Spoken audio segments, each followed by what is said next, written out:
Hi friends, அனைவருக்கும் ஆங்கில புத்தாண்டு நல்வாழ்த்துக்கள். இன்னைக்கு நம்ம சீனிவாசா கார்ஸ்ல என்ன வண்டி பார்க்க போறோம் பார்த்தீங்கன்னா, ஒரு 7 சீட்டர்ல மாருதி எர்டிகா தான் பார்க்க போறோம். இந்த வண்டி மாடல் பார்த்தீங்கன்னா 2013 செகண்ட் ஓனர்ஷிப்ல இருக்குங்க. இந்த வண்டி பார்த்தீங்கன்னா ஒரு பியூர் பெட்ரோல் வண்டி. இந்த வண்டியில பார்த்தீங்கன்னா இல்லாத ஃபியூச்சர் இல்லை, ABS, air bag, AC, steering அட்ஜஸ்ட்மெண்ட்டுங்க, பவர் ஸ்டேரிங் வந்துருங்க. இந்த வண்டியோட டயர் பாயிண்ட் பார்த்தீங்கன்னா ஏவரேஜா ஒரு 70% இருக்குங்க. சூப்பர் குவாலிட்டியில் மெயின்டைன் பண்ணி வச்சிருக்காங்க. வண்டியோட உள்ள இன்டீரியல் ஃபீச்சர்ஸ்லாம் பார்க்கலாம். ஃப்ரண்ட்ல பார்த்தீங்கன்னா 4 power window, central lock, side mirror adjustment வந்துருங்க. இந்த வண்டியோட உள்ள இன்டீரியல் பாருங்க, பவர் ஸ்டேரிங் வந்துருங்க. இந்த வண்டியோட பேசிக் ஃபீச்சரா பார்த்தீங்கன்னா டியூபிள் ஏர் பேக் வந்துடும், ஸ்டேரிங் கண்ட்ரோல் வந்துருங்க. இந்த வண்டியோட ஓவரால் கிலோமீட்டர் பார்த்தீங்கன்னா 94,000 கிலோமீட்டர் ஓடி இருக்குங்க. இந்த வண்டி பார்த்தீங்கன்னா இன்பில்ட் ஆடியோ சிஸ்டம் போட்டிருக்காங்க. சீட் கவர்லாம் பாருங்க, நீட் அண்ட் கிளீனாக இருக்கு. ஒரு 7 சீட்டர் வெஹிக்கிள் தேடிட்டு இருந்தீங்கன்னா இந்த வண்டி உங்களுக்கு ஒரு பக்காவான வண்டியா இருக்கும். அப்படியே வண்டியோட பேக் காமிக்கிறேன்.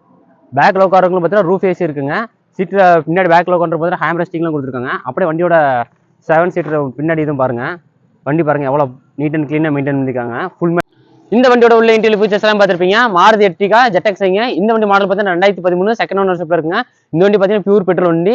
இந்த வண்டிக்கு நம்ம சீனிவாசா கார்ஸ்ல கோட் பண்ற பேஸ் எவ்வளோன்னு பார்த்தீங்கன்னா 5,65,000. இதுவும் பார்த்தீங்கன்னா ஃபிக்ஸ்ட் பேஸ் கிடையாது, நெகோஷியபிள் தான். இதுவும் பார்த்தீங்கன்னா பார்க்கிங் சேல் தாங்க. ஒரு கஸ்டமர் வெஹிக்கிள் நமக்கு வந்து 2% கமிஷன் சார்ஜஸ் பண்றோம்.